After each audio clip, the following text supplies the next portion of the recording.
우리는 왜 사랑에 빠질까요? 단순히 케미 때문일까요? 아니면 그보다 더 깊은 무언가가 있는 걸까요? 사랑은 우리 삶을 만들고 서로 연결되고 보살피고 가정을 이루도록 이끌죠. 이런 힘은 인간에게만 있는 게 아니에요. 동물들도 유대감을 형성하고 헌신적인 모습을 보인답니다. 사랑을 제대로 이해하려면 진화를 살펴봐야 해요. 짝을 찾으려는 본능이야말로 생명 유지의 핵심이니까요. 여기서 등장하는 것이 바로 성선택입니다. 다소 비실용적으로 보일지라도 짝짓기 성공률을 높이는 형질에 초점을 맞춘 특별한 자연선택이죠. 공작새의 화려한 깃털이나 나이팅게일의 아름다운 노래를 떠올려 보세요. 이건 모두 여러 세대에 걸친 배우자 선택, 특히 까다로운 암컷들의 선택이 만들어낸 결과물입니다. 성선택은 동물의 신체, 행동, 심지어 자연의 노래까지 빚어내며 전 지구적인 욕망과 경쟁의 드라마를 만들어냅니다. 이끌림의 근원을 탐구함으로써 우리는 인간의 행동, 관계, 그리고 문화에 대한 통찰을 얻을 수 있습니다. 성선택의 이야기는 곧 생명의 끈질김, 아름다움, 그리고 놀라운 다양성에 관한 이야기입니다. 동물의 왕국은 그야말로 화려한 구애의 무대입니다. 유전자를 물려주기 위한 진지한 경쟁이 펼쳐지죠. 수컷 공작의 눈부신 꼬리깃은 거추장스러워 보이지만 건강과 우수한 유전자를 암컷에게 어필하는 치명적인 매력 포인트입니다. 바우어새는 정교한 사랑의 정자를 짓고 장식해서 짝을 유혹해요. 암컷들은 이 작품들을 꼼꼼히 살펴보고 가장 인상적인 것을 선택하죠. 마치 미대 입시 같달까요? 차컬. 새들의 노래도 중요한 경쟁의 장입니다. 복잡한 멜로디는 수컷의 건강과 지능을 보여주고 암컷들은 최고의 가수를 선호하죠. 나는 가수다 저리 가라죠. 심지어 큰가시고기 같은 물고기들도 화려한 색과 춤으로 짝을 유혹하는데요. 더 밝은 색의 수컷이 더 건강하다는 신호입니다. 모든 종에 걸쳐 성선택은 자신의 퀄리티를 광고하는 형질의 진화를 이끌고 이는 자연의 가장 경이로운 창조물들을 만들어냅니다. 시각적이든 건축적이든 음악적이든 이 모든 과시는 결국 번식의 기회를 얻기 위한 몸부림입니다. 이처럼 다양한 구애 방식은 배우자 선택이 생명체를 얼마나 강력하게 빚어내는지를 보여줍니다. 자연의 아름다움은 종종 이러한 진화적 경쟁의 산물인 셈이죠. 성선택이 항상 화려한 것만은 아니에요. 수많은 전략들이 은밀하지만 강력하게 작용한답니다. 소리 없는 아우성이랄까요? 초파리들은 정교한 구애의 춤을 추고 암컷들은 그 모든 몸짓을 평가합니다. 어떤 종에서는 수컷들이 뿔이나 송곳니로 싸워 암컷에게 접근할 권리를 얻고 이를 통해 강인함이라는 형질을 물려주죠. 정자 경쟁 또한 숨겨진 전쟁터입니다. 더 큰 고환이나 배우자 지키기 같은 적응 현상도 나타나죠.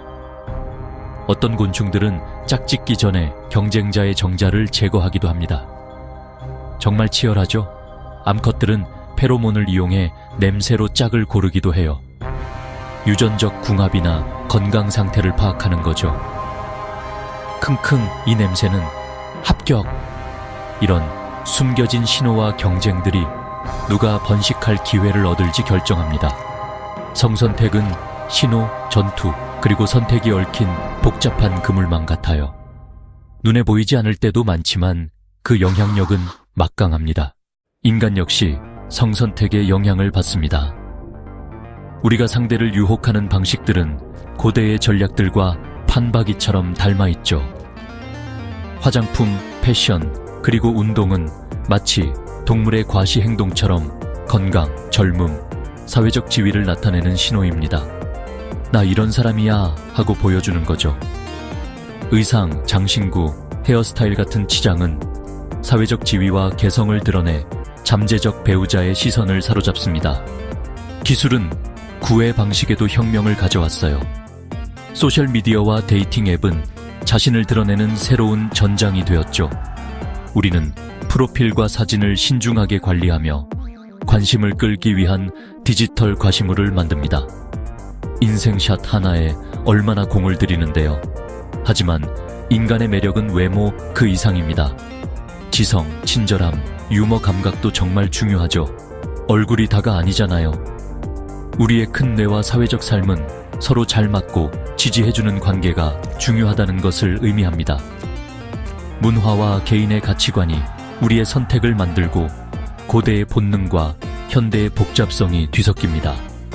인간의 사랑은 생물학과 사회 사이에서 끊임없이 진화하는 풍요로운 춤과 같습니다. 성이라는 게 항상 남자와 여자 이렇게 단순하게 나뉘는 건 아니에요. 자연의 성 결정 방식은 정말 다양하거든요. 포유류는 XX와 XY율 염색체로 성이 결정되지만 조류는 ZW와 Z 시스템을 사용합니다. 어떤 파충류는 알을 품는 동안의 온도에 따라 성이 결정돼요. 그래서 기후 변화에 특히 취약하죠.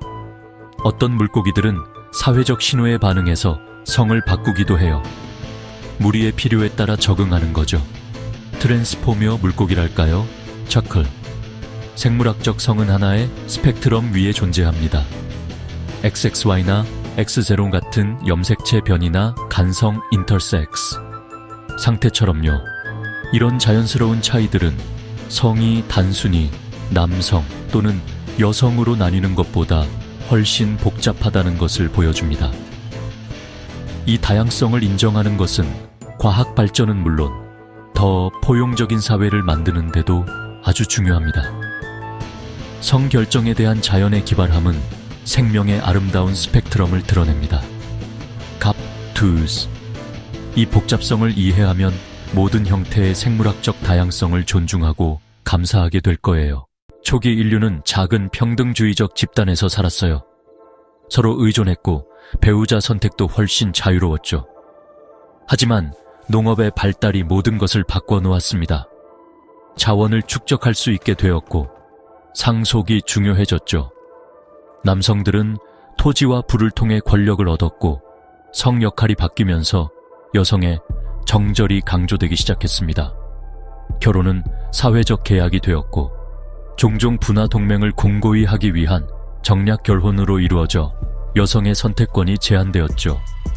여성에게 중요하게 여겨지는 특성은 다산과 가정적인 면모로 바뀌었고 남성의 사회적 지위가 핵심이 되었습니다. 현모양처라는 말처럼요. 문명은 새로운 복잡성을 가져왔습니다. 법, 종교, 경제가 권력 불균형을 더욱 강화했죠. 이제 성선택은 문화적, 제도적 틀 안에서 작동하게 되었습니다. 우리의 오랜 이끌림 본능은 새로운 사회 현실에 적응해야 했죠. 배우자 선택이라는 춤은 권력 문화, 경제와 뒤얽히게 되었습니다. 다윈의 성선택 이론은 한때 자연선택설에 가려 빛을 보지 못했어요. 많은 사람들이 암컷 선택의 힘을 믿지 않았거든요. 수십 년 동안 공작사의 꼬리 같은 형질은 생존에 불리한 비적응적인 것으로 치부되었죠. 저렇게 화려해서 뭘 어쩐다는 거야 했었죠. 하지만 20세기 후반 새로운 연구들이 이 이론에 다시 불을 지폈습니다. 로버트 트리버스나 아모츠 자하비 같은 과학자들이 신선한 통찰을 제시했죠. 여러 연구를 통해 배우자 선택과 경쟁이 자연의 다양성을 상당 부분 형성한다는 것이 확인되었습니다. 오늘날 성선택은 동물의 색깔부터 복잡한 행동에 이르기까지 다양한 형질을 설명하는 핵심적인 진화의 동력으로 인정받고 있습니다.